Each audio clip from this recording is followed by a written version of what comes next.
Baik, Assalamualaikum warahmatullahi wabarakatuh. Selamat siang. Eh, Pertemuan ini merupakan pertemuan pertama kelas besar fisika ya. Jadi rencananya saya akan mengisi sebanyak 4 kali pertemuan. Pertemuan hari ini, kemudian minggu depannya lagi. Setelah itu kalian akan melaksanakan UTS. Setelah UTS kalian akan bertemu saya lagi dalam kelas besar 2 kali pertemuan. Jadi total pertemuan kelas besar itu adalah sebanyak 4 kali pertemuan.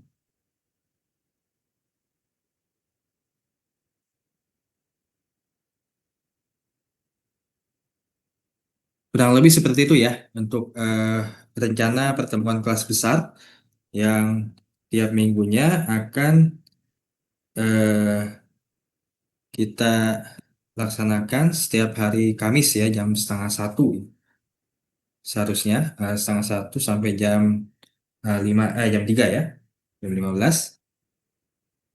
Lalu ini saya lihat belum begitu banyak mahasiswanya mungkin karena jamnya istirahat ya. Atau mungkin nanti kita kita rubah saja jam 1 gitu ya. Jam 1 sampai jam 3 gitu ya, jam setengah 4.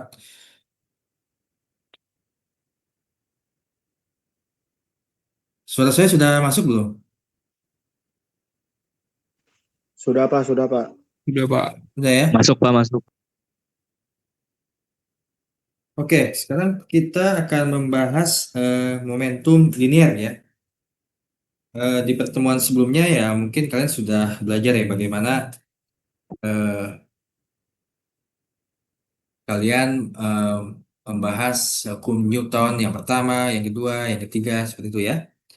Kalian belajar juga mungkin mengenai vektor, ya, kinematika, termasuk juga mungkin gerak melingkar ya.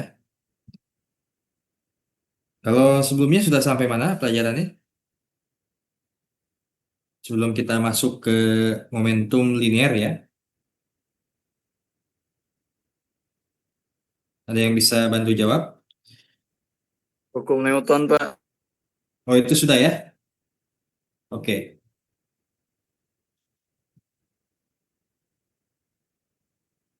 Hukum konservasi sudah ya? Konservasi energi atau hukum kekekalan energi sudah dibahas ya?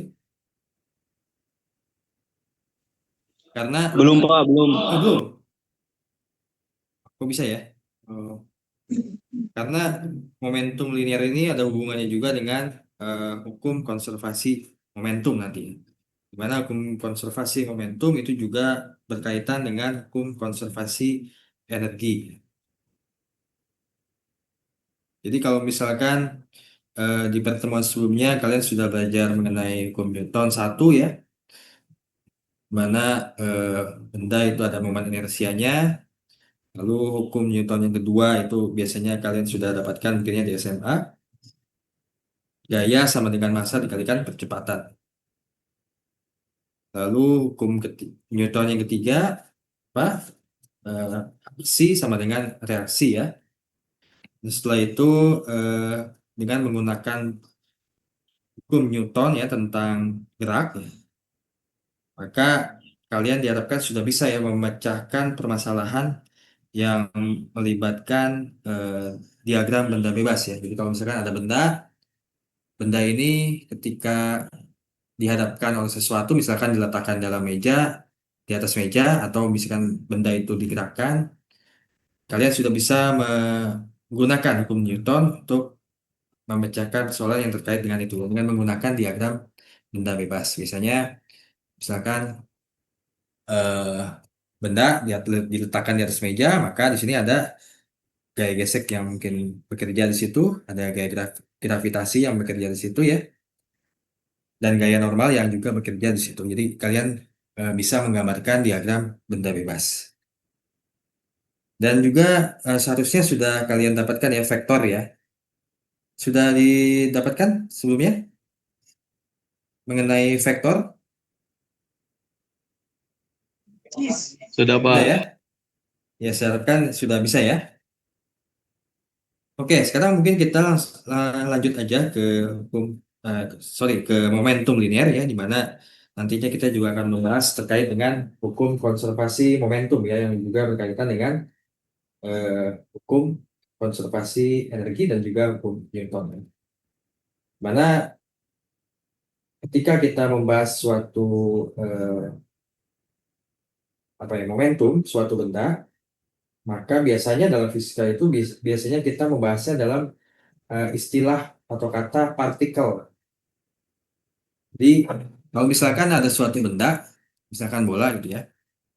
Bola itu kan sebetulnya dia terdiri atas berapa juta partikel, berapa juta atau berapa miliar partikel, di mana partikel ini adalah benda terkecil yang menyusun gitu ya. Yang menyusun si bola itu.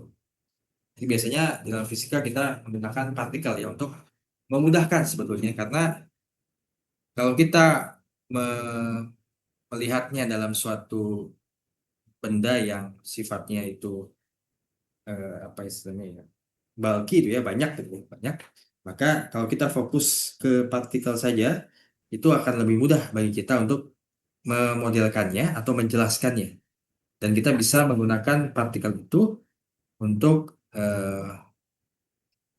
diterjemahkan dalam bahasa matematik ya, atau dalam bahasa fisika gitu ya. Nah, terkait dengan momentum linear, mungkin banyak digunakan kata momentum ya, di mana momentum adalah sebuah ukuran yang menggambarkan hasil kali massa dan kecepatan suatu benda. Biasanya ini dilambangkan dalam hilang ya.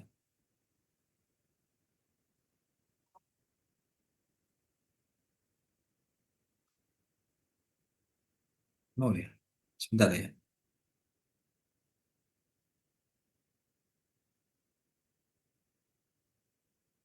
Ini sudah terlihat lagi ya. Oke, jadi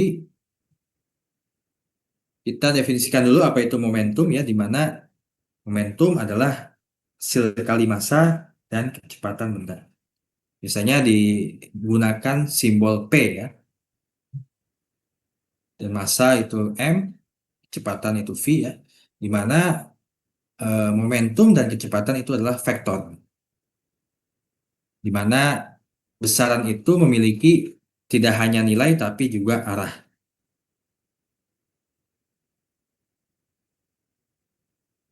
Lalu contoh sederhananya ketika kita berbicara momentum, ada suatu benda yang bergerak, gitu. Misalkan mobil ya.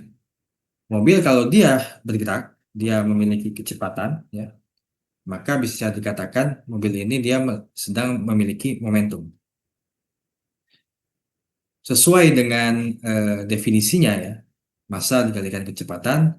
Kalau misalkan kecepatannya itu semakin tinggi ya, dengan massa yang sama misalkan ya, maka dua benda yang massanya sama tetapi memiliki kecepatan yang berbeda, yang satu lebih tinggi, yang satu lebih lambat, momentum yang paling besar dimiliki oleh benda yang massanya sama tapi kecepatannya lebih tinggi.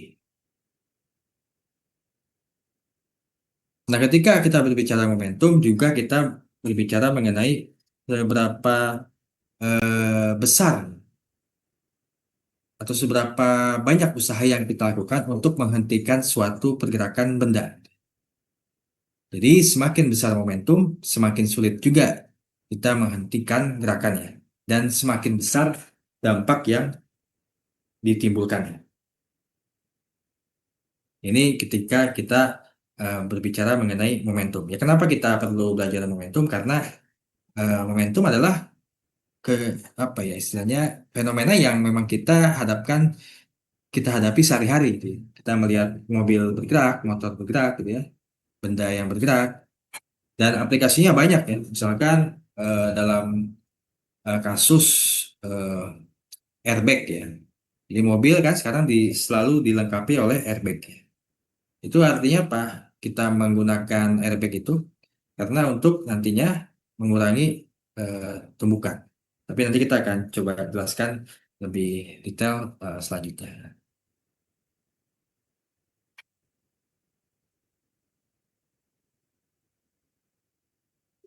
Lalu terkait dengan hubungan momentum dan gaya, di mana pada prinsipnya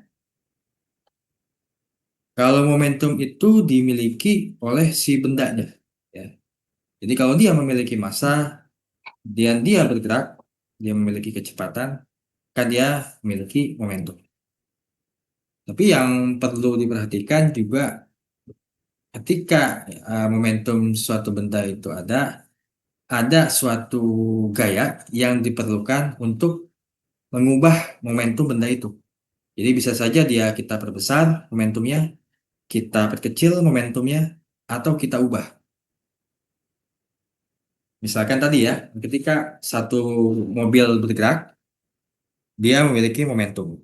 Tapi ketika mobil ini menabrak mobil lain, artinya di situ kan terjadi perubahan momentum.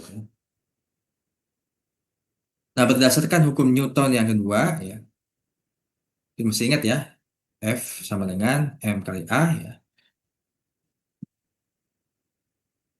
Laju perubahan momentum sebuah benda itu sama dengan gaya neto yang bekerja pada benda itu.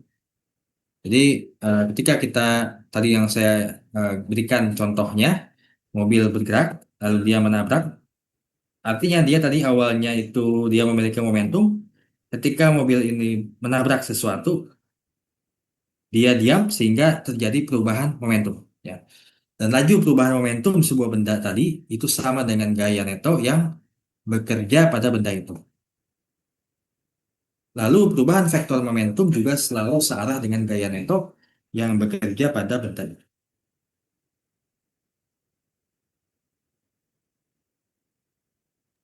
Nah, ini ada contoh soal yang lain ya, contoh kasus yang lain, mana eh, seorang petenis ini eh, mencoba melakukan servis. Di sini eh, massa bolanya diketahui 0,06 kilogram.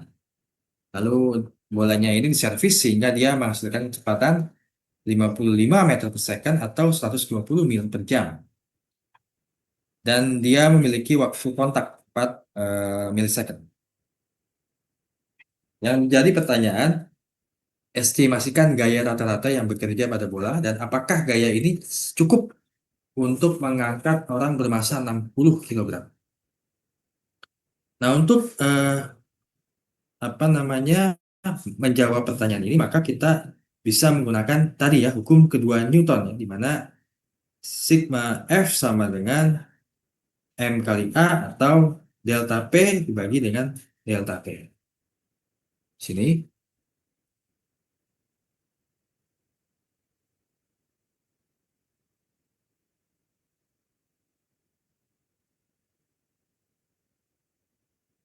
di mana delta P adalah laju perubahan momentum dan delta T adalah perubahan waktunya. Ya. Jadi tadi sebagaimana saya sampaikan, laju perubahan momentum delta P per delta T ya sama dengan gaya neto yang bekerja pada benda itu.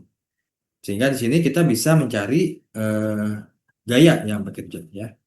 Tinggal kita substitusikan ya ke dalam persamaan 0,060 kilogram dikalikan 55 meter per second lalu dikurangi 0 karena dia awalnya 0 kan.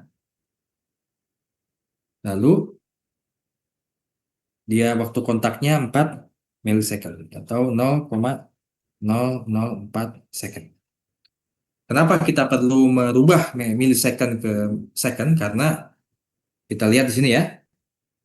Di sini satuannya second ya. Maka kita rubah juga ke dalam second. Kita lihat satuannya, baru kita selesaikan perhitungan. Sini kurang lebih kita akan dapatkan 800 kilogram meter per second kuadrat atau Newton. 800 Newton. Nah, lalu pertanyaan kedua, apakah gaya ini cukup untuk mengangkat orang bermassa 60 kilogram? Kita ingat ya, kalau misalkan ada seorang bermassa 60 kilogram, maka gaya yang dibutuhkan adalah massa dikalikan gaya gravitasi. 60 kilogram dikalikan 9,8 ya biasanya meter per second kuadrat. Ini adalah sekitar 600 Newton. Nah, sehingga orang ini mengeluarkan gaya yang cukup untuk mengangkat orang bermasa 60 kg.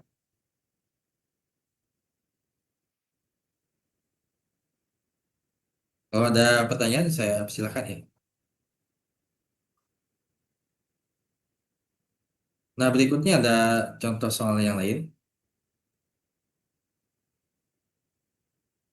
Bagus. Nah, di sini ada seorang sedang mencuci mobil ya, di mana air memancar dari selang dengan laju 1,5 kg per second dengan kecepatan 20 meter per second yang diarahkan ke mobilnya. Dan kalau kita semprot, begitu dia menabrak mobil, airnya kan akan berhenti ya, kan apa namanya mengalir ke bawah. Nah, di sini kita asumsikan airnya tidak ada yang memantul balik. Karena kalau airnya memantul balik ya ada perhitungan yang berbeda dan lebih kompleks lagi perhitungannya. Nah, di sini kita juga sama ya, bisa menggunakan eh, laju perubahan momentum atau gaya neto yang bekerja pada eh, gaya gaya neto yang dikerahkan kepada mobil. Di sini gaya ini dikerahkan oleh mobil untuk mengubah momentum air. Jadi kalau misalkan tadi airnya disemprot, artinya dia memiliki kecepatan ya, kecepatannya 20 meter per second, maka kita bisa menggunakan prinsip yang sama dengan tadi ya, di mana F sama dengan, nah di sini momentumnya itu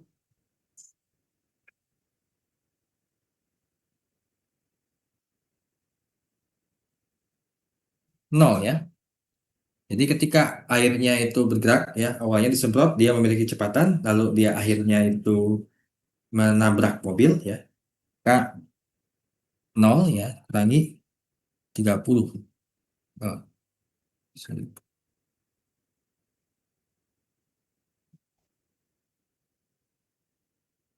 20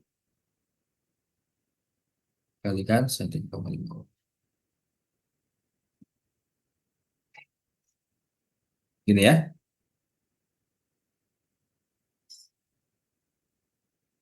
Bagi dengan kita anggap sini 1 second. Kalau 1 second berarti eh, ininya kita hapus sih.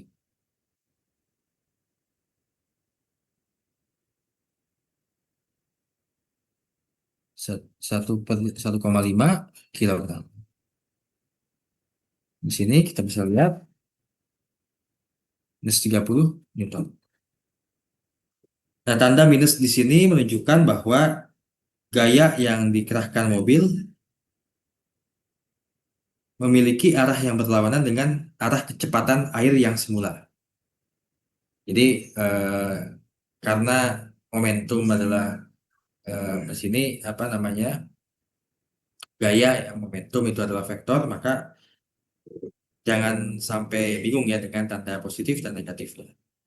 Jadi kalau kita bicara fisika, negatif itu menandakan biasanya kalau ke kanan itu positif ya, kalau ke kiri itu negatif atau sebaliknya ya, tergantung dari eh, konvensi yang atau kesepakatan yang kalian gunakan.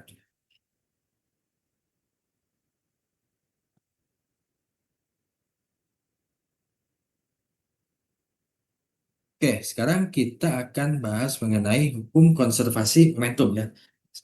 Sebagaimana tadi saya sempat singgung ya di awal. Misalkan di sini ada dua buah objek bola biliar gitu ya. Jadi ketika yang bola yang pertama itu dia punya momentum ketika dia bergerak, lalu bola yang kedua dia punya momentum juga ketika bola itu bergerak, dan ketika mereka bertumbukan, maka akan ada yang terjadi. Nah, di sini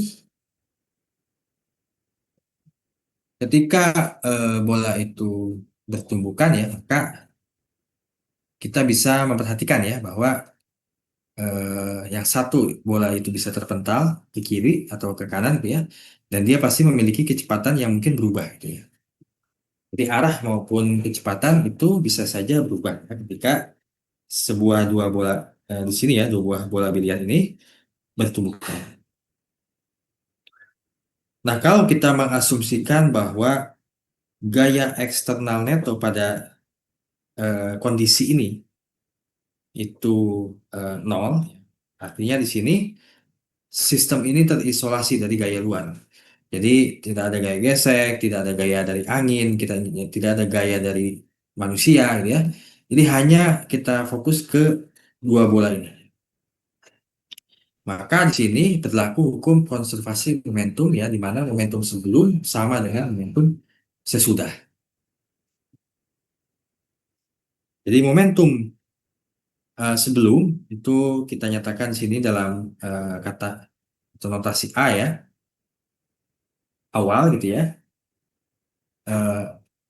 Sorry, tanpa tanpa aksen ya. Jadi massa ya dikalikan kecepatan tanpa aksen itu adalah sebelum tumbukan.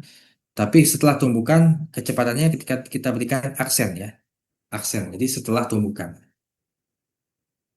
Nah di sini berdasarkan hukum konservasi momentum, momentum sebelum dan sesudah sama. M dikalikan V sama dengan M dikalikan V aksen. Dan kalau misalkan bendanya ada dua, maka M1 dikalikan V1 ditambah M2 dikalikan V2 sama dengan M1 dikalikan V aksen 1 ditambah M2 dikalikan V aksen. Atau di sini saya gunakan B, A dan B-nya. Jadi momentum total setelah tumbukan dan sebelum tumbukan ini akan selalu sama.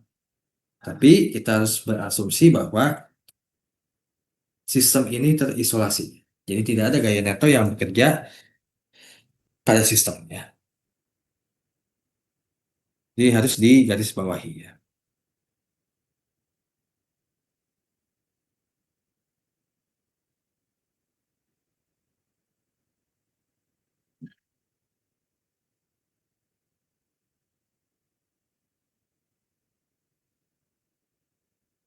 Nah ini apa namanya? Kalau kita nyatakan dalam bentuk yang lain ya. Jadi eh, sama ya intinya kalau misalkan sistem itu terisolasi, momentum total sistem benda yang majemuk akan selalu konstan ya. Jadi kita gunakan eh, notasi P ya untuk menggambarkan momentum ya atau massa dikalikan kecepatan ya.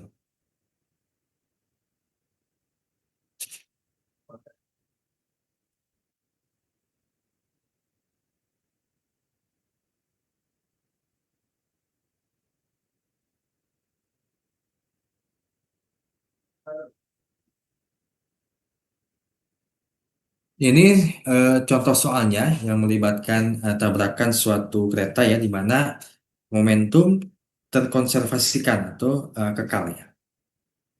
Di sini situasi awalnya gerbong A itu memiliki massa 10.000 kilogram, dia memiliki kecepatan 24 meter per second menabrak gerbong B yang diam. Nah, setelah bertabrakan, kedua gerbong ini dia bergerak bergandengan dengan kecepatan yang sama.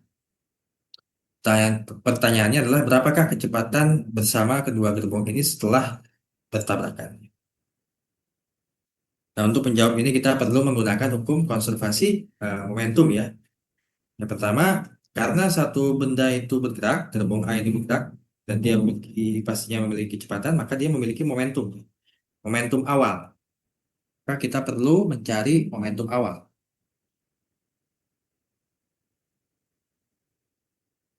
dari A ya. Di mana ini sama dengan massa dikalikan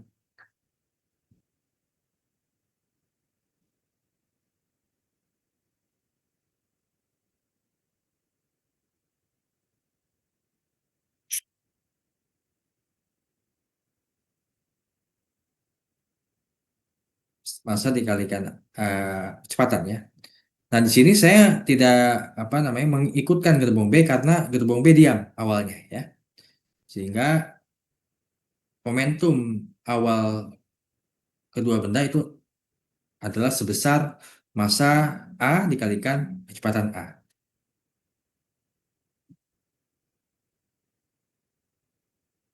Nah, ketika gerbong A menabrak gerbong B, maka di sini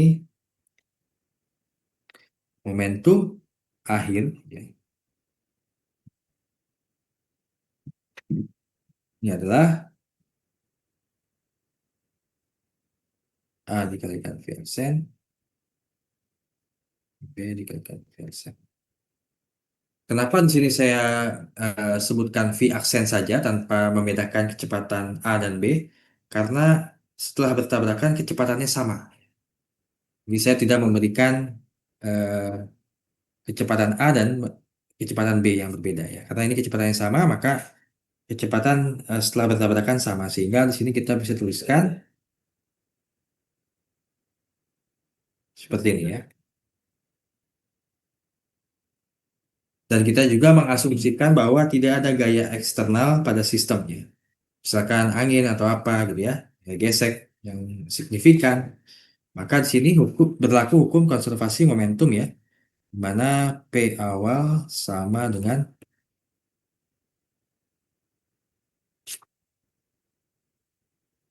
di sini kita tinggal inputkan ya.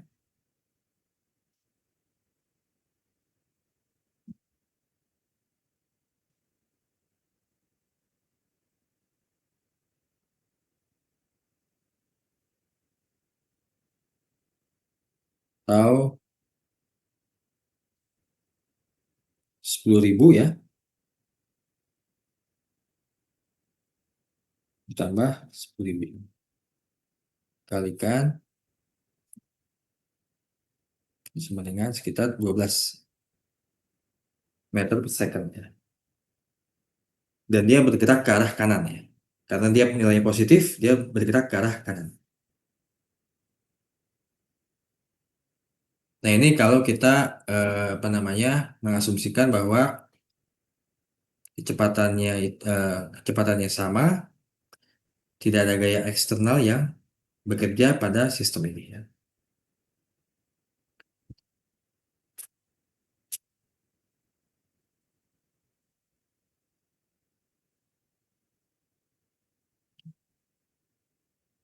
Nah, lalu ada analisis kasus yang lain.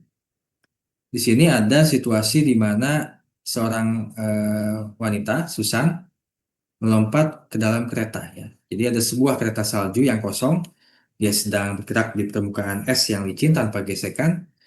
Lalu Susan melompat dari pohon ke kereta salju itu. Jadi dia awalnya di atas pohon, si Susan ini, dia lihat ada kereta bergerak, lalu dia loncat ke kereta itu. Saat Susan mendarat di atas kereta salju itu, apakah keretanya bertambah cepat, melambat, atau tetap? Nah, untuk menjawab ini, ya, karena kita berbicara mengenai pergerakan suatu benda atau suatu objek, ya, yang tadinya diam lalu dia memiliki kecepatan, gitu ya, karena dia bergerak, ya, maka ini juga berhubungan dengan eh, konservasi momentum, ya.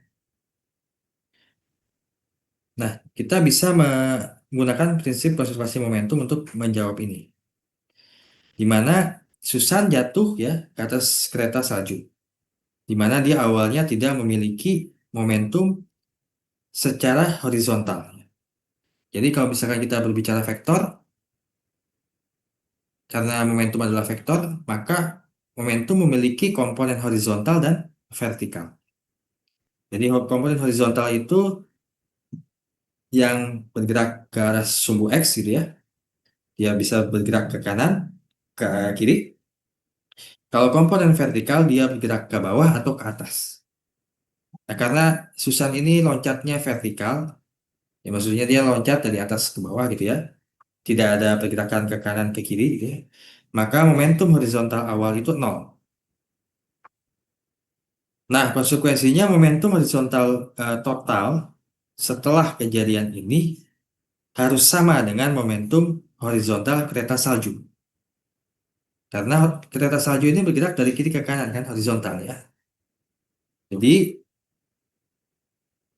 momentum horizontal total kejadian ini setelah dia jatuh ke dalam kereta salju harus sama dengan momentum horizontal salju kereta salju semula. Kenapa? Karena berlaku hukum konservasi momentum.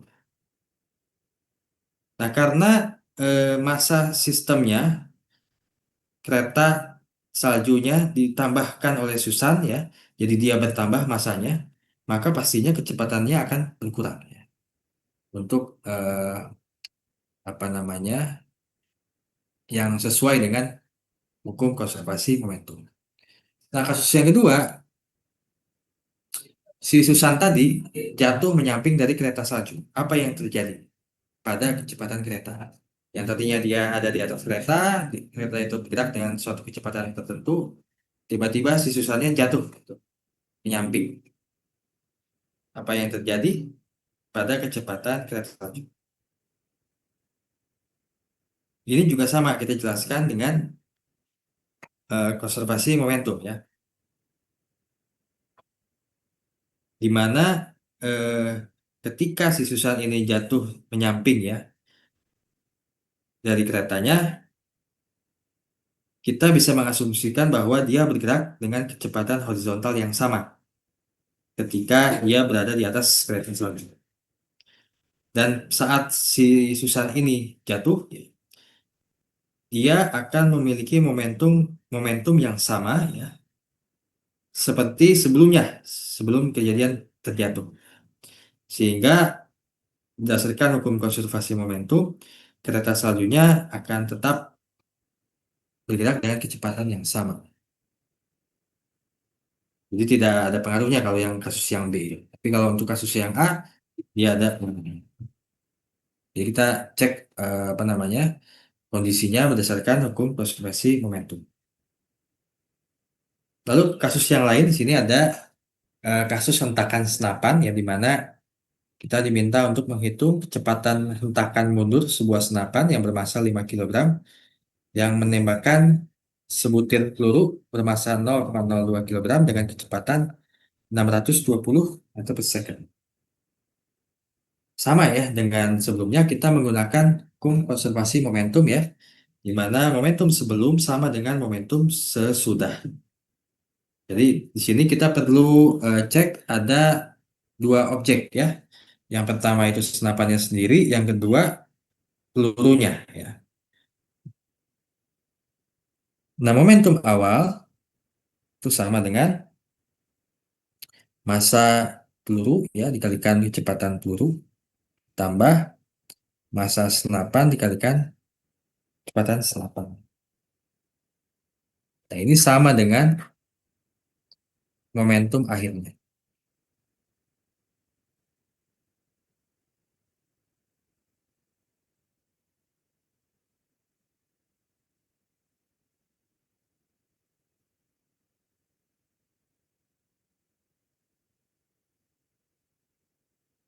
Nah, di sini kita bisa lihat bahwa pada saat momentum awal kedua benda ini, dia tidak memiliki kecepatan ya. Awalnya dia eh, sebelum dihentakkan apa dilepaskan tembakannya, dia diam ya. Maka momentum awalnya ini semua nol. Nah, di sini kita bisa mencari tahu kecepatan ya, hentakan ya. Jadi senapan ya. Vs aksen sama dengan kita set sama dengan nol ya. Maka kita akan dapatkan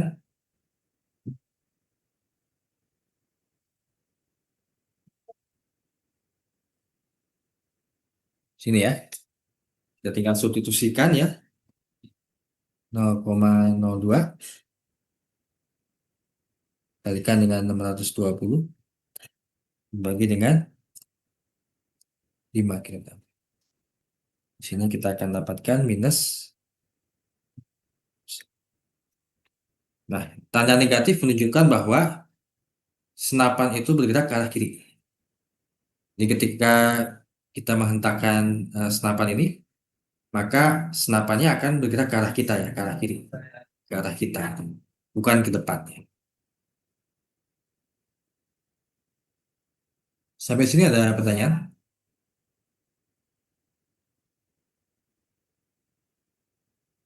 Sebelum kita lanjut membahas mengenai impuls.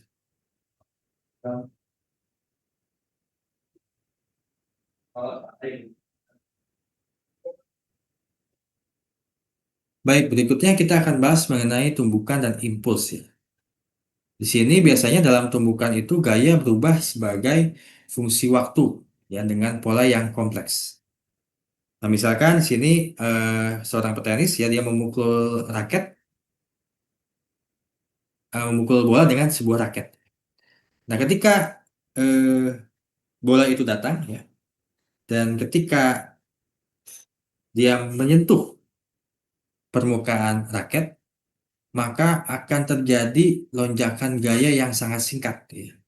Jadi kalau misalkan kita gambarkan awalnya itu awalnya itu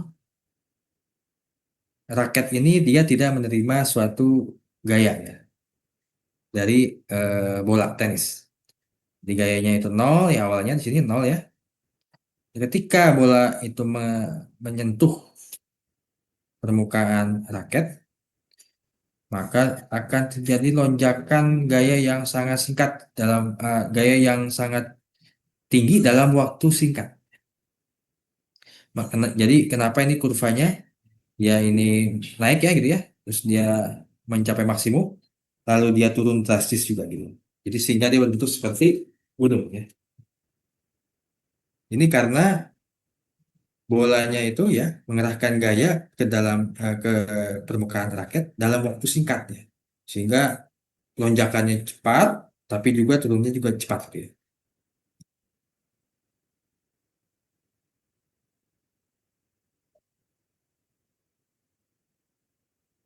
Nah,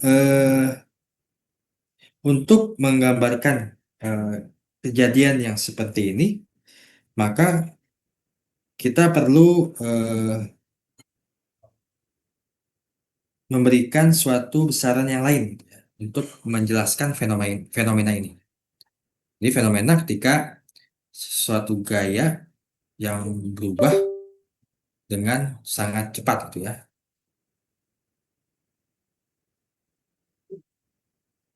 Nah, di mana sebelumnya kita sudah bahas terkait dengan gaya neto itu sama dengan laju perubahan momentum ya. Mana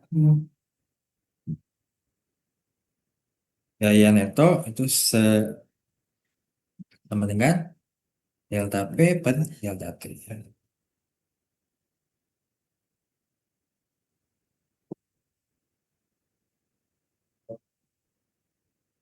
Nah, di sini karena gaya apa namanya gaya yang diterima itu sangat singkat ya, tapi dia sangat besar, maka kita bisa menuliskannya sebagai gaya saja, bukan gaya apa namanya, bukan gaya gaya neto ya, tapi gaya saja karena dia sangat singkat gitu ya.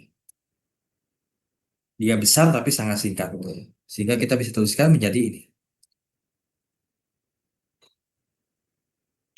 Nah, ketika kita mengalihkan kedua persamaan ini di dua sisi kiri dan sisi kanannya dengan delta T, maka kita akan dapatkan seperti ini. F dikalikan delta T sama dengan delta P. Nah, hasil kali gaya F dengan delta T, di mana gaya itu bekerja, dinamakan impuls. Jadi, impuls didefinisikan sebagai hasil kali gaya dan waktu ya, di mana gaya itu bekerja. Nah, di sini kenapa kita perlu menjelaskan apa mencetuskan ya besaran baru karena tadi ya, karena gaya itu kita terima pada suatu benda, dia bekerja sangat tinggi tapi sangat cepat gitu ya, dalam waktu singkat gitu. Sehingga kita eh, apa namanya menggunakan besaran impuls. Jadi konsep impuls ini sangat berguna ya kalau kita berhadapan dengan gaya-gaya yang bekerja dalam waktu yang sangat singkat. Jadi kita makanya menggunakan istilah impuls, di mana impuls ini adalah hasil kali gaya dan delta T.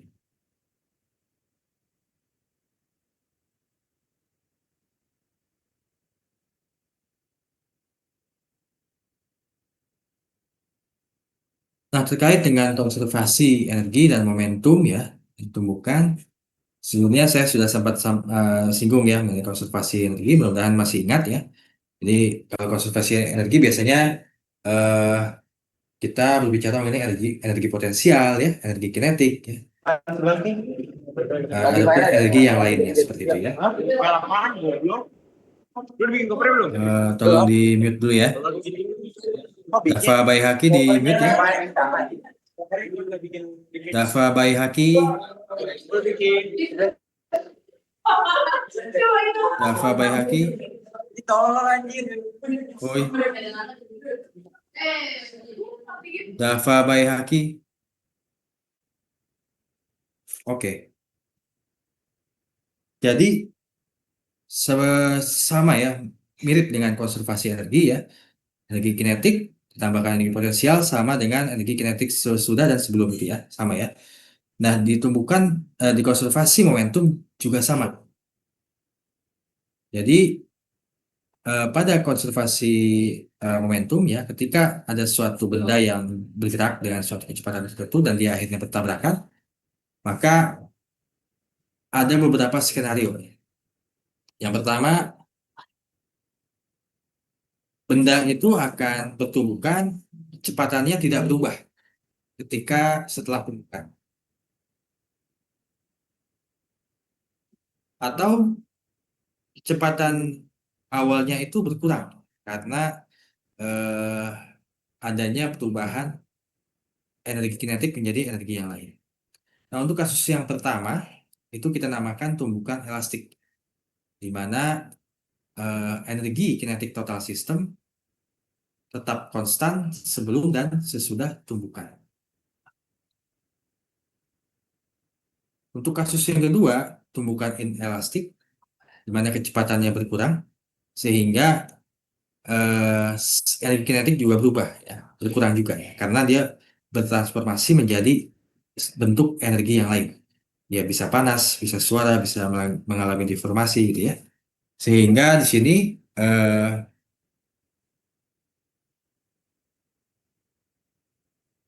kita bisa secara garis besar membagi menjadi dua ya, tumbukan elastik dan inelastik. Nah, pada kasus yang pertama, tumbukan elastik ya, ini berlaku hukum konservasi energi kinetik total. Jadi setengah MA dikalikan VA pangkat 2 ditambah setengah MB dikalikan VB pangkat 2 sama dengan setengah MA V aksen A pangkat 2 ditambah setengah MB V aksen B pangkat 2. Nah, setengah MA VA pangkat 2 adalah kecepatan energi kinetik ya, dari benda A sebelum tumbukan. Yang berikutnya itu adalah energi kinetik sebuah benda B sebelum tumbukan. Yang ruas kanan yang ada V aksennya itu setelah tumbukan. Dan kita bisa menggunakan hukum konservasi energi kinetik total ya untuk menggambarkan atau menyelesaikan persoalan yang melibatkan tumbukan elastik. Di mana tumbukan elastik itu sebetulnya tidak kita temukan dalam kehidupan sehari-hari kita ya. Jadi biasanya tumbukan elastik itu ketika suatu benda itu bertabrakan gitu ya, pastinya ada perubahan kecepatan ya. Misalkan kalian lemparkan bola gitu ya, kalian pantulkan ke tembok, maka bola yang kalian lemparkan itu kecepatannya akan berkurang ketika memantul balik ke arah kita gitu ya. Atau misalkan bola biliar gitu ya, atau bola bola apa yang lain gitu ya. Nah, karena di situ karena eh, berubahnya atau berkurangnya kecepatan, maka kita anggap dia bukan elastik. Tumbukan elastik mungkin hanya terjadi pada mikroskopik ya, atomic level ya. Jadi dalam atom ya, di mana elektron itu bertumbukan. di dalam dalam suatu materi, tumbukan elastik mungkin terjadi. Tapi kebanyakan untuk kehidupan kita sehari-hari tumbukan inelastik yang terjadi ya.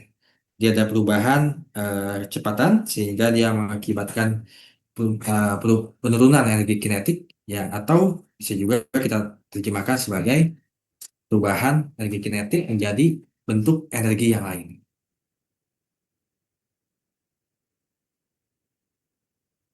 Selain itu ada koefisien restitusi ya. Koefisien restitusi.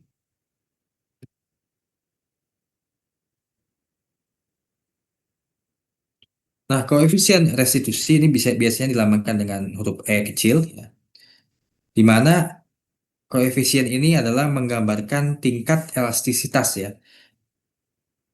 Ketika suatu eh, ketika dua buah benda itu bertumbukan ya. Jadi koefisien restitusi dia menggambarkan seberapa ya, elastik atau seberapa inelastik tumbukan antara kedua buah benda. Jadi dia sebetulnya mengukur seberapa besar energi kinetik yang tersisa ya setelah tumbukan dibandingkan dengan setelah tumbukan ya.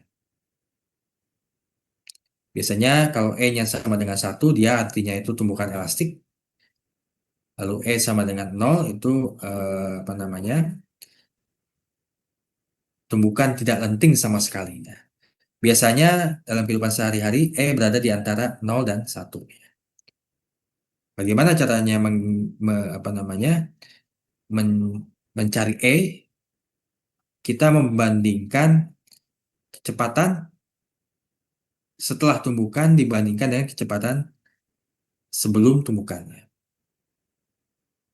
Atau bisa kita tuliskan E sama dengan V1 aksen.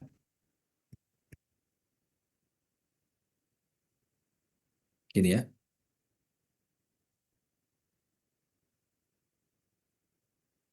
V1 adalah kecepatan benda satu sebelum tumbukan. Kalau V1 aksen itu setelah tumbukan ya. Di sini kita kasih negatif ya untuk memastikan nilainya selalu positif ya, karena nilainya di antara 0 dan 1 ya. Atau bisa juga kita menggunakan rumus E sama dengan H aksen per H aksen ini adalah ketinggian ya. Ketinggian misalkan kita menjatuhkan bola, awalnya itu tingginya berapa gitu ya. Setelah kita jatuhkan bolanya lalu dia memantul kembali. Nah, itulah H aksen ya. Jadi kita membandingkan ketinggian awal sebelum pantulan pertama dengan ketinggian sesudah pantulan yang pertama. Jadi kita kadang menggunakan koefisien restitusi untuk menggambarkan seberapa elastis ya tumbukan dua buah benda.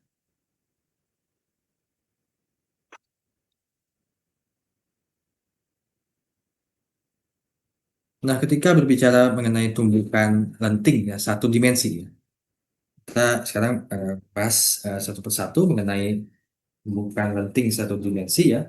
Nah, satu dimensi ini maksudnya kita hanya eh, berbicara pada suatu benda yang bertumbukan dan dia bergerak ke arah kanan atau ke arah kiri, atau dia ke arah atas atau ke arah bawah, hanya satu saja, satu dimensi. Nah, dia bisa umumnya di sini ya ke arah kanan ya. Misalnya kita pergerakan bola biliar itu ya, kita pantulkan, maka dia bisa bergerak ke arah kanan atau ke arah kiri. Nah, untuk tumbukan lenting satu dimensi, ya kita bisa menggunakan hukum konservasi momentum. Sehingga eh, kita bisa mendapatkan suatu rumus ya, rumus di mana untuk tumbukan lenting atau elastis ya, berlaku rumus ini ya. MA kalikan VA dikurangi VA aksen sama dengan MB dikalikan VB dikurangi VB aksen. Nah, ini berasal dari mana? Ini berasal dari hukum konservasi momentum. Jadi kita dalam hukum konservasi momentum kita bisa mendapatkan eh, bisa menggunakan dua persamaan ya. Yang pertama itu konservasi momentum ya, MA dikalikan VA tambah MB dikalikan VB.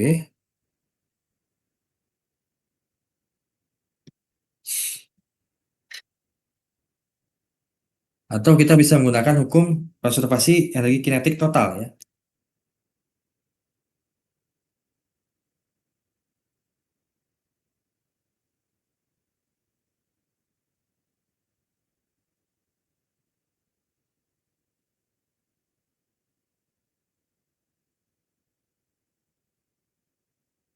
Ini ya. Jadi dari dua persamaan ini kita bisa mendapatkan eh, rumus yang baru ya. Di mana rumus ini adalah berguna ketika tumbukannya itu bersifat elastis ya, satu dimensi. Jadi ketika kita menggunakan dua persamaan ini ya, dua hukum konservasi momentum dan hukum konservasi energi kinetik total ya, maka kita akan mendapatkan formula yang baru ya. Di sini kita bisa menggunakan ini sehingga nantinya kita akan dapatkan bahwa VA kurangi VB sama dengan minus VA aksen kurangi VB aksen.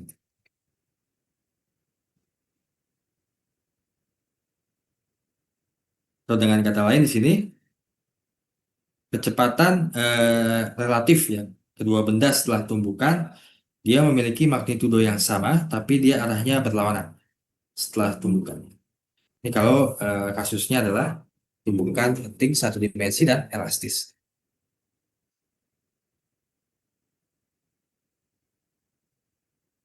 Nah, contohnya ini ya. Di sini ada kasusnya di mana kita diminta untuk mencari berapa kecepatan kedua bola setelah tumbukan bila diasumsikan tumbukannya lenting. Jadi kita asumsi dulu ya. Karena tumbukan lenting tadi secara praktikal ya dia tidak ada tidak kita temukan dalam makroskopik ya. Maksudnya dalam benda yang berukuran besar ya. Nah, kita bisa menggunakan tadi ya rumusnya tadi di mana VA dikurangi VB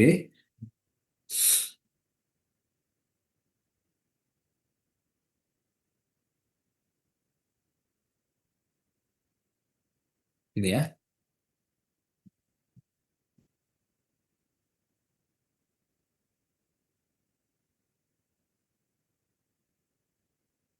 Nah, sehingga di sini kita bisa dapat meyakinkan bahwa eh, kalau misalkan massa kedua biliar ini sama ya, maka kita akan mendapatkan fakta bahwa VA aksen ini sama dengan VB. Jadi kecepatan eh, bola ya biliar A ketika dia bertabrakan dengan bola biliar B, maka dia akan bertukar kecepatan. Jadi kecepatannya sama, dia hanya bertukar kecepatan.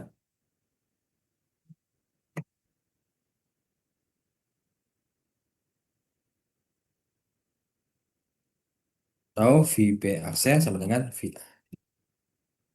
Jadi dia bertukar kecepatannya. Tapi kasusnya ini hanya berlaku pada tumbukan lenting satu dimensi ya.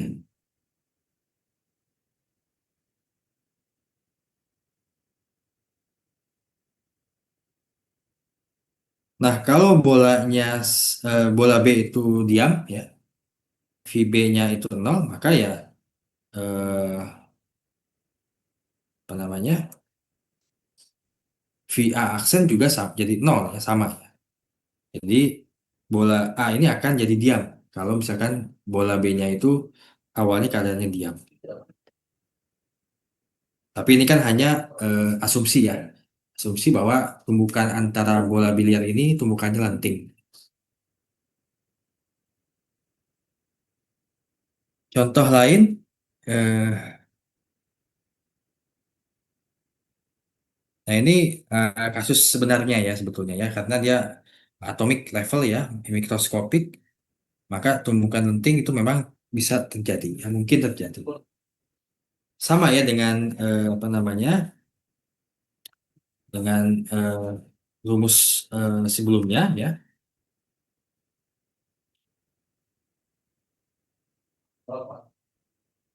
Kita bisa menggunakan rumus yang sama ya untuk mendapatkan itu. Artinya sama, kita coba sedikit bahas.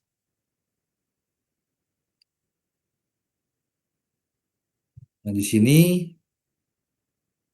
kita gunakan hukum konservasi momentum ya.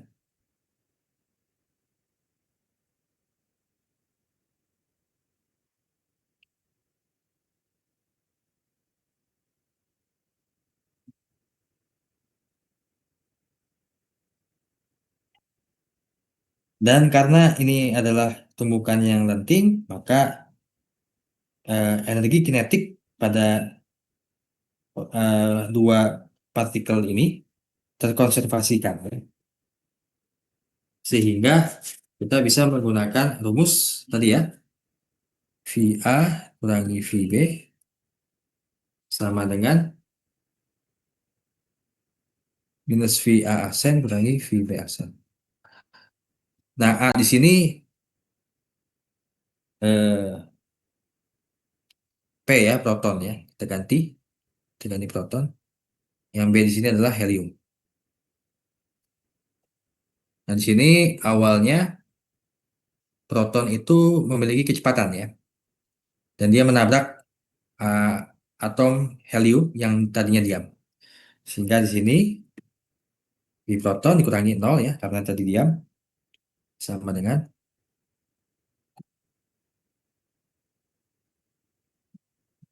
ini ya. Atau V aksen sama dengan,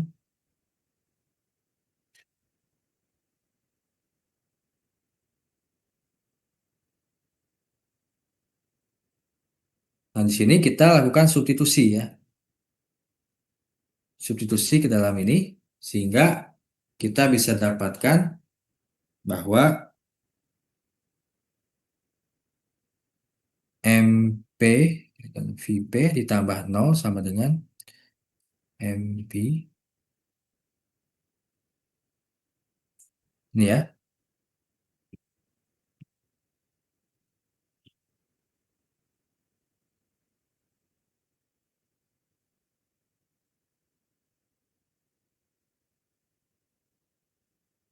Gitu ya.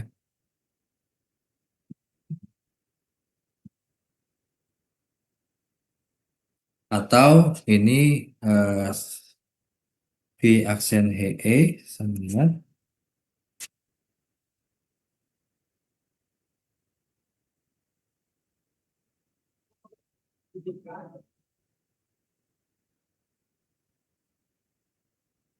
ini, tinggal kita masukkan angkanya ya.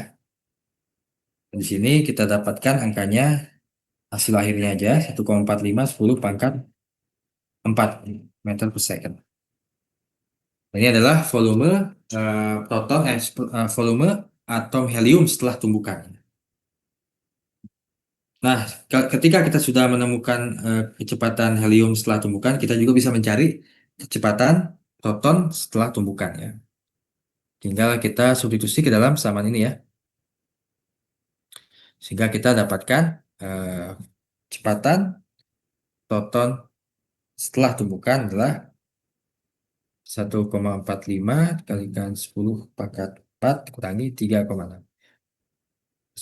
Sehingga kita dapatkan minus 2,15 kali 10 pangkat 4. Nah, ini artinya tanda negatif di sini menunjukkan bahwa proton ini akan berbalik arah setelah tumbukannya. Ya, dia tadi awalnya itu misalkan dia ke kanan, maka setelah tumbukan dia akan berbalik ke kiri. Karena dia tandanya negatif. Ya. Di sini ada pertanyaan.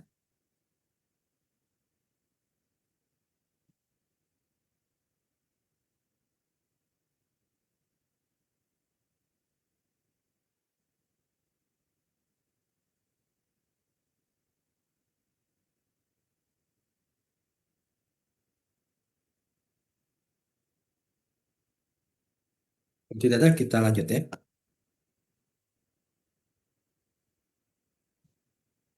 Oke, berikutnya adalah tumbukan tidak lenting atau inelastik. Di mana tadi saya sudah sampaikan bahwa eh, tumbukan ini energi kinetiknya tidak terkonservasikan, ya. Jadi kalau momentumnya terkonservasikan, tapi energi kinetiknya tidak terkonservasikan karena ada perubahan kecepatan tadi ya, sehingga mengakibatkan penurunan energi kinetik atau transformasi energi kinetik menjadi energi yang lain ya. Nah, kalau ada dua benda yang bertumbukan kemudian menempel dan bergerak bersama, maka itu kita katakan sebagai tumbukannya tak lenting sempurna atau E-nya tadi koefisien restitusi itu sama dengan 0. Contohnya ada pada kasus ini ya tumbukan tak lenting ya, di sini ada suatu bandul balistik ya untuk mengukur kecepatan gerak proyektil ya atau peluru yang ditembakkan ke dalam suatu benda. Di sini masanya proyektil bermasa M ditembakkan ke dalam sebuah balok bermasa M kapital. Kita diminta untuk mencari eh, hubungan ya antara kecepatan horizontal proyektil V dengan ketinggian maksimum ya. Jadi di sini balok kayu ini awalnya diam, lalu ditembakkan oleh peluru ini sehingga ada tumbukan yang mengakibatkan bandul ini ya bergerak ke atas itu ya, ke sini ya. Dan dia memiliki ketinggian tertentu ya. Nah, di sini yang kita ingin cari ya, hubungannya itu seperti apa. Nah, sama juga ya, ketika kita berbicara mengenai dua benda yang bertumbukan, kita bisa menggunakan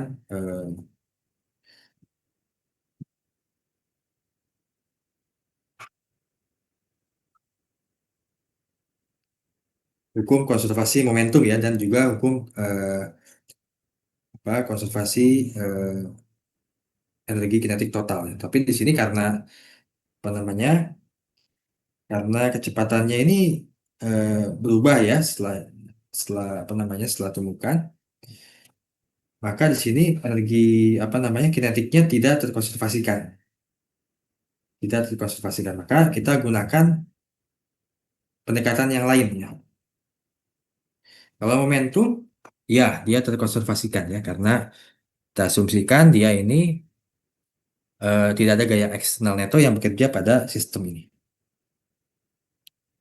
Jadi P awal sama dengan P akhir. Nah, ketika apa namanya peluru dan balok kayu ini dia memiliki massa ya. Tapi balok kayu itu dia diam awalnya sehingga momentum awal bekerja pada hanya dimiliki oleh peluru ya. M kecil dikalikan V.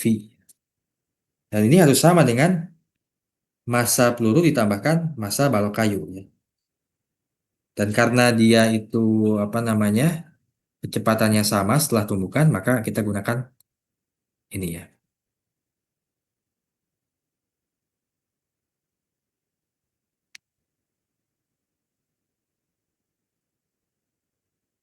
Nah, di sini kita bisa lihat bahwa kita bisa menggunakan hukum konservasi energi ya. Di mana di sini kita bisa gunakan hukum konservasi energi mekanik ya. Di mana energi kinetik ditambah energi potensial satu gini ya sama dengan. Nah, di sini kita bisa lihat bahwa energi kinetik dari sistem ini ya sebelum tumbukan gitu ya, sesudah tumbukan maksudnya, dia memiliki energi kinetik setengah dikalikan M ditambah M kapital dikalikan V aksen pangkat 2 ya. Lalu dia memiliki energi potensial yang nol ya karena dia belum bergerak saat dia mau mengayun gitu ke atas. Dia akan selalu sama dengan energi kinetiknya menjadi nol ya. Tapi di sini ada energi potensial ya karena dia bergerak dari titik sini ke titik sini ya.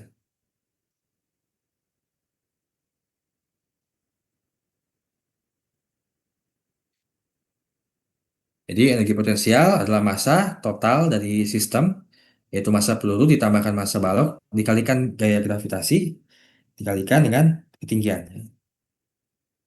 Sehingga dari persamaan ini kita bisa dapatkan V aksen sama dengan akar 2GH. Ya.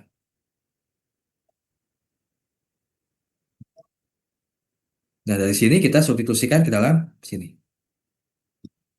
Sehingga kita dapatkan V sama dengan M ditambahkan M kapital dibagi dengan M kecil dikalikan V aksen. Atau sama dengan M ditambah M kapital, M kalikan akar 2GH. Ya. Jadi ini adalah rumus yang bisa kita gunakan untuk menghitung atau menganalisis kasus yang seperti ini. Jadi dia ada tumbukan talenting, ya.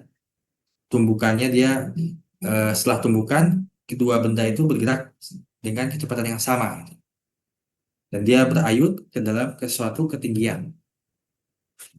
Kalau kasusnya seperti ini kita bisa gunakan rumus yang seperti ini.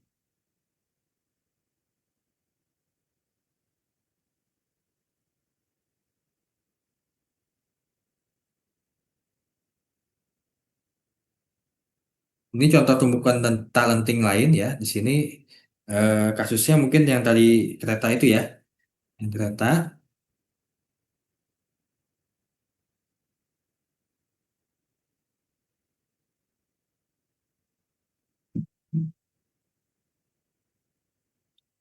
Ini juga bisa kita gunakan hukum konservasi momentum ya. Dan juga hukum konservasi mekanik ya. Di sini kalau misalkan dia talenting mungkin kita bisa cek apakah energi kinetiknya eh, berubah menjadi apa gitu ya. Ini bisa kita prediksi ya dengan hukum konservasi mekanik ya. Ini mungkin silakan nanti dicoba dikerjakan dulu. Oke, berikutnya adalah tumbukan dalam 2 atau 3 dimensi ya. Kalau sebelumnya kan ada dua benda bertumbukan, dia setelah tumbukan itu dia bergerak ke kanan atau ke kiri gitu ya, atau dia ke atas atau ke bawah. Tapi kalau dalam tumbukan 2 dimensi, kita perlu memperhitungkan komponen yang lain ya. Yang pertama itu komponen horizontal yang searah dengan sumbu X, bisa ke kanan, bisa ke kiri. Lalu ada komponen vertikal yang dia itu bisa ke atas, bisa ke bawah ya. Jadi kalau misalkan kita lihat di sini ada suatu benda ya, dia memiliki massa dan dia bergerak dalam suatu kecepatan tertentu dan dia menabrak benda B di sini ya. Dia menabrak benda B eh, sehingga si benda B ini eh, dia bergerak ke arah kanan ya, dan dia membentuk sudut. Lalu bola A juga bergerak ke arah kanan, tapi dia membentuk sudut yang lain. Nah, ini kita berbicara tumbukan 2 dimensi. Ya. Kalau kita berbicara tumbukan 2 dimensi, maka eh, kita perlu memperhatikan komponen horizontal, ya sumbu X, dan komponen vertikal, sumbu Y. Dan di sini kita perlu pisahkan komponen yang horizontal dan vertikal. Yang ini adalah komponen horizontal, ya, yang ada X-nya. Itu adalah komponen horizontal. Yang Y ini adalah komponen vertikal, ya.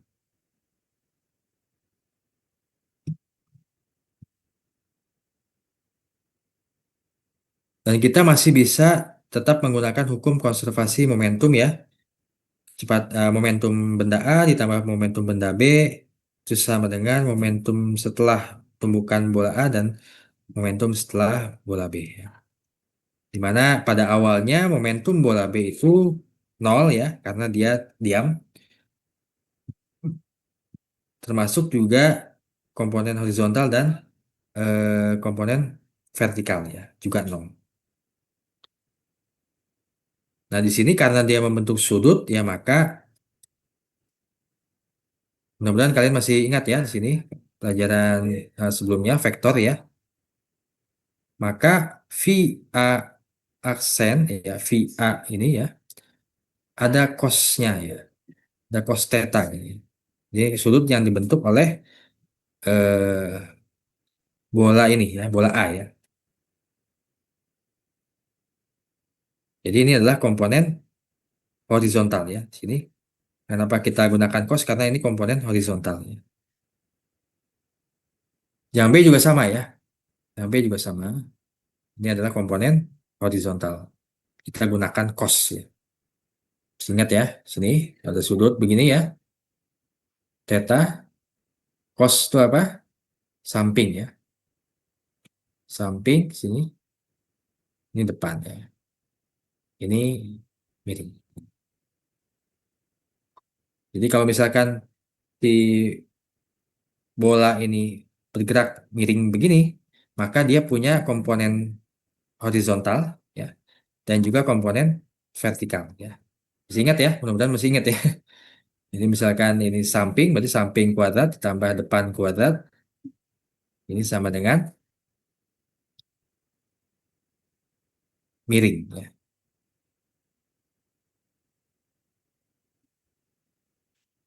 Atau kalau misalkan ada sudutnya, maka kita bisa cari juga ini miring ini ya. Kemiringan ini berapa dengan cos ya, samping dibagi miring ya. Masih ingat ya, cos theta sama dengan samping dibagi miring. Kenapa kita ada cosnya di sini ya? Nah ini kenapa ada sinnya? Karena ini komponen vertikal ya. Kalau komponen vertikal kita ngacunya ke apa namanya? Yang ini, yang depan ya, sin ya. Depan sin theta, depan dibagi miring. Nggak usah. Mudah-mudahan nggak bingung ya. Kalau bingung nanti ditanyakan aja ya. Ntar digulung aja biarin. Tolong di mute dulu ya, Adinda Wardana ya. Oh iya maaf Pak. Oke, ini adalah contohnya. Di sini ada bola biliar A, dia bergerak dengan kecepatan 3 meter per second, arah X, sumbu X positif, dia maksudnya artinya ke kanan ya. Menumbuk bola biliar B, masanya sama dalam keadaan diam. Jadi kita bisa gunakan tadi ya, apa namanya, yang saya berikan tadi ya, tentunya formulanya. Ya, di sini membentuk sudut 45 derajat, bola A ya, lalu bola B membentuk sudut minus 45 derajat ya. Positif 45 derajat maksudnya bola itu membentuk sudut dari arah sumbu X ya. Jadi kalau misalkan sumbu X itu patokannya, dia membentuk sudut berlawanan arah jarum jam ya, 45 derajat. Sedangkan kalau yang minus 45, dia searah jarum jam. Makanya dia minus, ya, tanda minus ya. Jadi kalau berlawanan arah jarum jam, tandanya positif. Searah jarum jam, dia tandanya negatif. Dan di sini kita bisa menggunakan hukum konservasi momentum tadi ya. Mana bedanya di sini karena dia dua dimensi, kita harus pecahkan satu persatu. Jadi kita cari dulu horizontalnya apa. Ini maksudnya yang sumbu X ya. Ini berapa, lalu yang vertikal berapa. Nah, di sini kita cari dulu yang komponen horizontal yang X ya. Yang arah sumbu X yang ke kanan dan ke kiri saja yang kita hitung ya.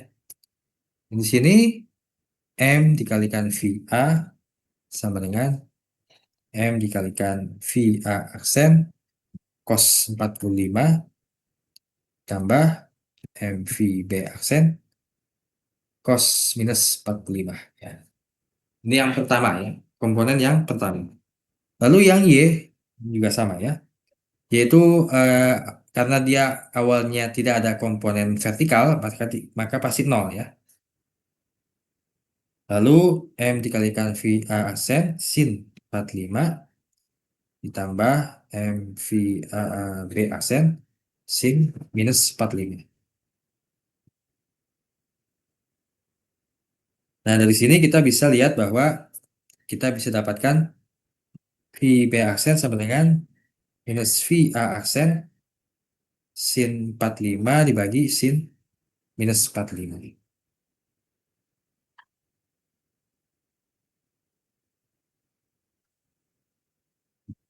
atau sin 45 dan sin minus 45 itu hanya berbeda tanda ya, sehingga kita bisa tuliskan di sini. Sehingga ini dengan kata lain VA aksen. Jadi VB aksen sama dengan VA aksen. Lalu untuk yang VA cos 45 ditambah VB aksen cos minus 45 ini sama dengan, nah kalau cos minus 45 itu beda ya dengan sin. Kalau cos minus 45 dia sama dengan cos 45 ya, sehingga kita bisa tuliskan 2V aksen cos 45. Nah dari sini kita bisa pecahkan ya VA-nya berapa.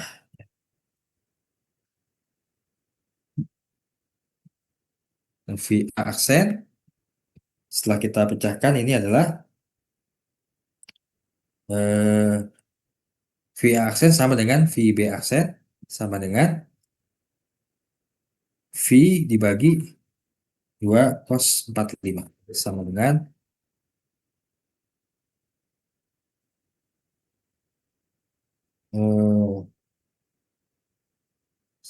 ya ini ya, V dibagi 2 cos 45 sama dengan 3 meter per second dibagi 2 dikalikan 0,7 sekian ya. Ini sama dengan 2,1 meter per second.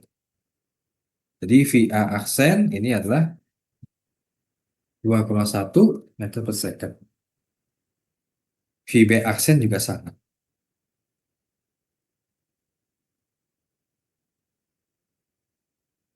Jadi bedanya tumbukan satu dimensi dan dua dimensi, kita harus pecahkan satu persatu nih untuk dua dimensi. Ada pertanyaan? Belum kita lanjut ke materi selanjutnya. Sedikit lagi sih. Kalau tidak ada, saya lanjutkan ya. Oke, berikutnya kita akan bahas mengenai pusat massa. Di mana kita mendefinisikan pusat massa itu adalah suatu titik benda atau sistem yang bergerak dalam lintasan yang sama dengan lintasan yang ditempuh oleh suatu partikel jika dikenakan gaya Newton yang sama.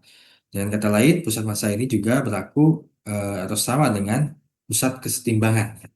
Jadi kalau misalnya kita lihat ada suatu objek ya di sini manusia, dia punya titik massa atau pusat massa yang sama walaupun dia bergerak ya. Misalkan di sini kita lihat dia meloncat-loncat seperti itu ya, di pusat massanya akan tetap sama dia. Walaupun dia misalkan beratraksi seperti ini ya, dia pusat massanya akan sama. Ini yang kita namakan pusat massa ya. Titik benda dalam satu sistem dia bergerak dalam lintasan yang sama jika dikenakan gaya Newton yang sama. Nah, namun gerakan umum sebuah benda yang majemuk itu bisa kita cari dengan menjumlahkan gerak translasi pusat massa benda itu, ditambah gerak rotasi, vibrasi, dan lain-lain di sekeliling pusat massa itu. Nah, misalkan di sini ada benda ya, benda A dan benda B. Kita diminta untuk mencari pusat massa dari sistem ini ya.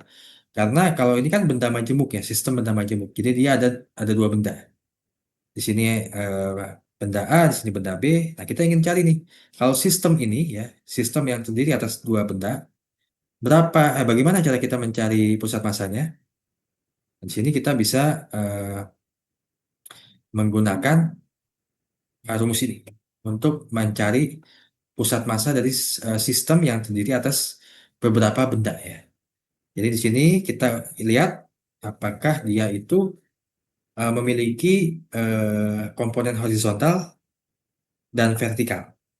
Kalau dia hanya satu saja, kita gunakan komponen horizontal. Atau maksudnya kalau misalkan dia berada pada suatu sumbu X, maka kita gunakan komponen horizontal. Tapi kalau misalkan dia ini bendanya punya komponen vertikal juga, maka kita gunakan dua-duanya. Nah, untuk kasus yang ini, yang saya lingkari ini kita gunakan komponen horizontal saja. Karena dia hanya berada pada sumbu X ya. Dia tidak ada di tidak ada di sumbu Y, tidak ada komponen vertikal yang ada pada benda ini. Jadi kita bisa gunakan rumus yang pertama ini ya. Ini di mana pusat massa dari sistem majemuk yang terdiri atas dua benda adalah massa benda A dikalikan dengan X ya di sini. X itu adalah jarak dari sumbu titik asal sampai ke benda itu ditambah massa B dikalikan X ya di sini. Jarak antara pusat asal ke benda itu dibagi dengan jumlah massa A ditambah dibagi dengan jumlah penjumlahan massa A dan B. Nah, ini adalah cara mencari pusat massa. Nah, ini contohnya bagaimana cara kita mencari pusat massa dari tiga orang ini ya. Dan kita abaikan massa perahunya. Nah, ini kan suatu sistem majemuk ya, yang terdiri atas benda apa namanya, beberapa objek ya. Di sini kita bisa gunakan XPM gitu ya. Jadi pusat massa hanya ada di komponen horizontal ya.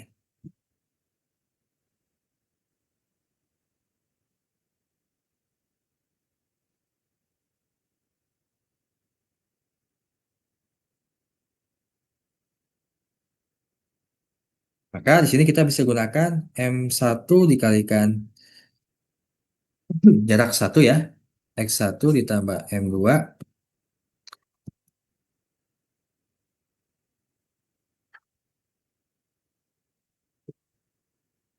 gitu ya. Jadi bisa kita selesaikan ya.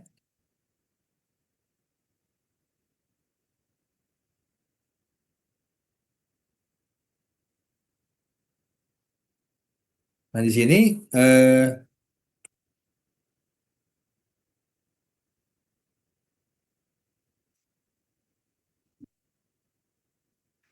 kita lihat bahwa objek A, orang yang pertama itu dia berada pada 1 meter ya. Sini 1, lalu sini ada 5 ya, 6. Lalu M1 ditambah M2 ditambah M3. Nah, sini kita bisa keluarkan ya. M1 ditambah M2 ditambah M3.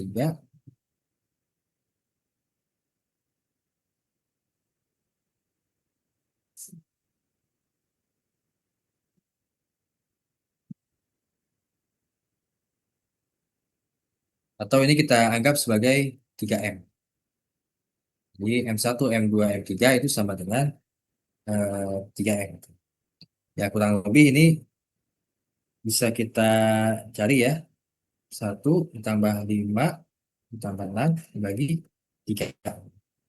Sama dengan 12 4 ya.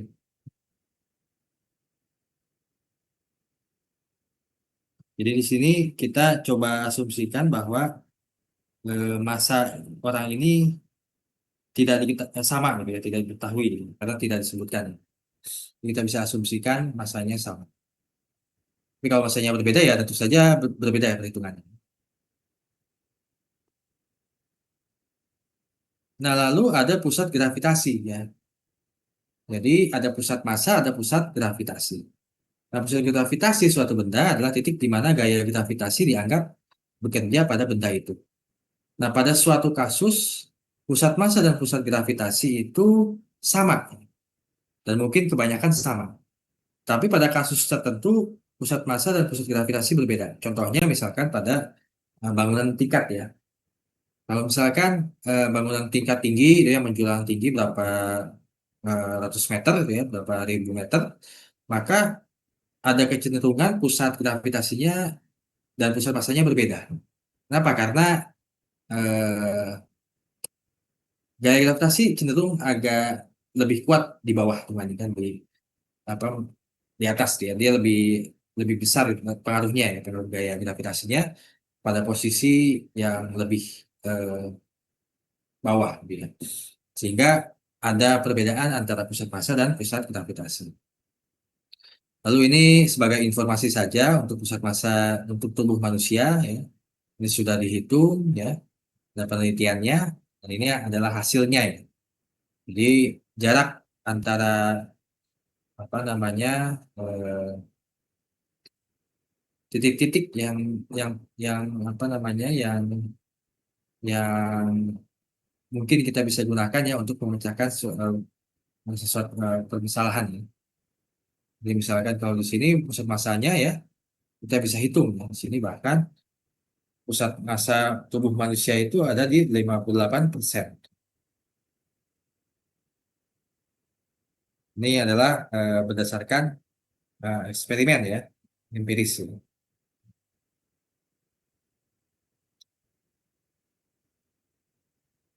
Nah, lalu bagaimana kalau misalkan pusat massa ini melibatkan sistem partikel jamak ya? Jadi tadi saya katakan sistem majemuk itu terdiri atas beberapa benda atau beberapa partikel. Jadi kalau misalkan seperti itu, maka kita harus melihatnya dalam suatu hal yang berbeda. Tapi intinya sama. Jadi kita menganggap bahwa eh, kita perlu cek dulu ya, cek dulu ya. Maka si partikel penyusun benda ini berkontribusi terhadap pusat massa dan yang berkaitan juga dengan gaya neto yang bekerja padanya.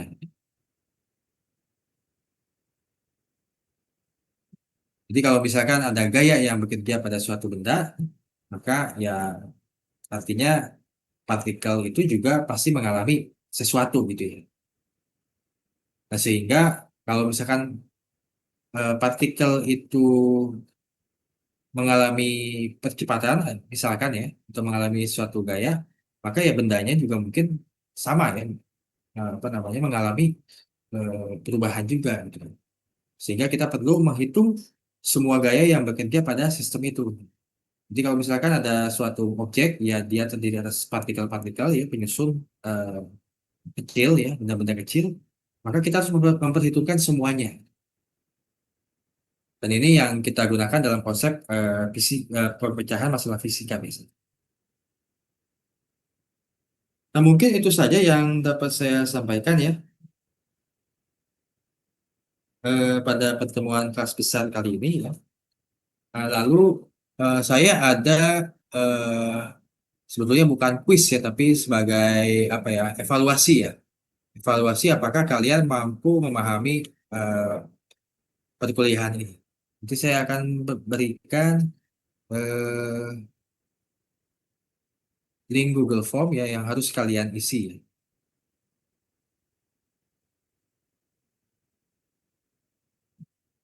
Sebentar ya. Dan ini juga saya gunakan untuk absen ya. Di absennya dengan mengisi Google Form yang sudah saya sediakan.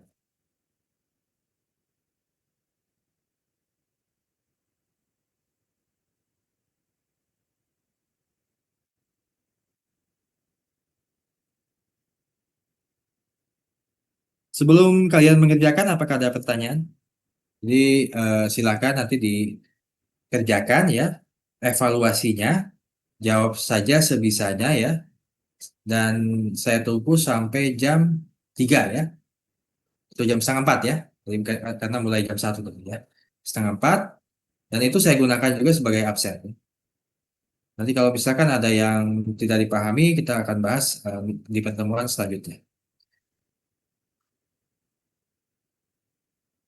Sebelum kita tutup dan kalian mengerjakan soal evaluasinya, apakah ada pertanyaan?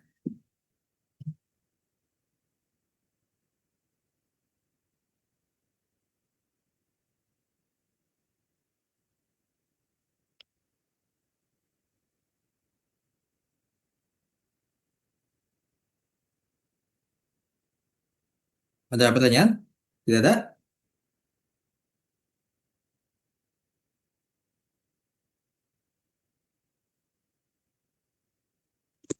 Pak Apa untuk sebetulnya izin Ya? duluan, sorry. Pak, untuk PDF-nya apakah dibagikan di list atau gimana, Pak?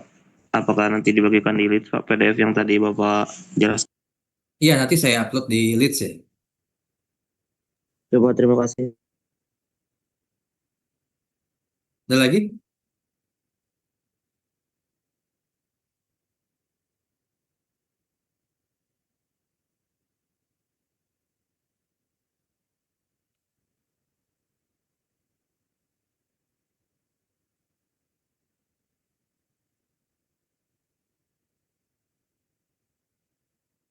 Kalau tidak ada, silakan ya dicoba dikerjakan ya sebagai evaluasi dan absensi kalian ya. Jadi yang apa namanya dikerjakan saja sebisanya ya. Kalau tidak ada, saya akhiri perkuliahan ini. Mohon maaf atas segala kekurangan dan kesalahan. Selamat sore. Wassalamualaikum warahmatullahi wabarakatuh. Waalaikumsalam warahmatullahi Pak. Baik, terima kasih banyak, Pak. Baik, Pak. Terima kasih. Waalaikumsalam warahmatullahi wabarakatuh. Makasih.